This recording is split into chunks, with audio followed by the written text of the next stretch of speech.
Velká spousta druhů divokých zvířat v poslední době mizí z volné přírody neuvěřitelnou rychlostí.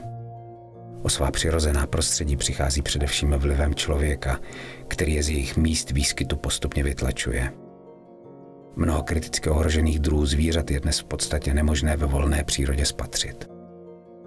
Moderní zoologické zahrady nám stále dávají možnost nechat se fascinovat pohledem na pestrou škálu živočichů a pozorovat je v prostředí a situacích, která jsou mnohdy velmi blízká jejich přirozenému fungování v přírodě. Ať už je to například pozorování zvířecích námluv, vývoje mláďat či konzumování jejich přirozené stravy.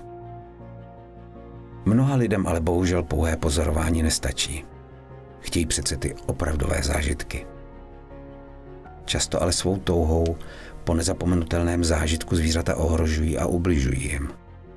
Řeč je především o krmení zvířat nevhodnou stravou, což může mít často fatální následky. Zvířata v moderních zoologických zahradách jsou krmena vyváženou stravou a ve své krmné dávce dostávají vše, co potřebují. Nenechte se proto zmást jejich smutnými pohledy a nekrmte je vším, co máte po kapsách. Váš životní zážitek se totiž velmi rychle může proměnit v noční můru a zoufalý boj o zvířecí život. V zoologických zahradách zaznamenáváme různé ukázky neukázněného chování návštěvníků, kteří svou chvilkovou radostí z nakrmení zvířete a líbivého selfiečka způsobují zvířatům nepopsatelnou bolest a dokonce i smrt.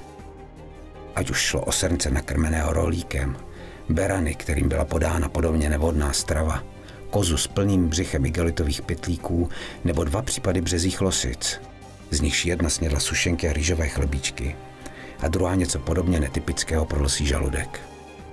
S podobnými případy se setkává i řada soukromých chovatelů. Nechme se zvířaty v zoo fascinovat a respektujme jejich přirozenost. Právě tak můžeme nejlépe přispět ochraně toho mála, co nám z divoké přírody ještě zbývá. Prosím, nespůsobujte bolest zvířatům, ani lidem, kteří o ně pečují. Prosím.